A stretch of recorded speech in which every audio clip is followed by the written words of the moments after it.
Atliekant kūrybinę užduotį yra svarbi įvykių seka, kuria vadovaujantis pasiekiama geresnių rezultatų. Pirma, apgalvojamos užduoties sąlygos.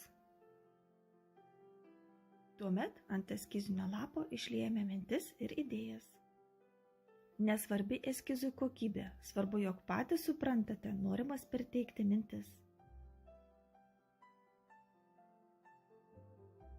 Pirma, nupiešiame bent keletą eskizų, perteikiame mintį, pačią idėją.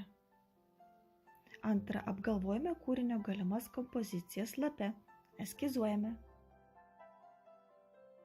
Trečia, išsirinkame vieną mintį arba jungiant kelias, perkeliame eskizą ant gerojo lapo.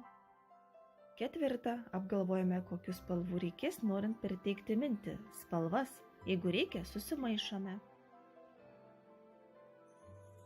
Pradedame kurti. Idėją perkeliame ant gerojo lapo, atkreipiame dėmesį, kiek laiko užtrukome. Kylant nesklandumams ar klausimams, kreipiamės į mokytoją.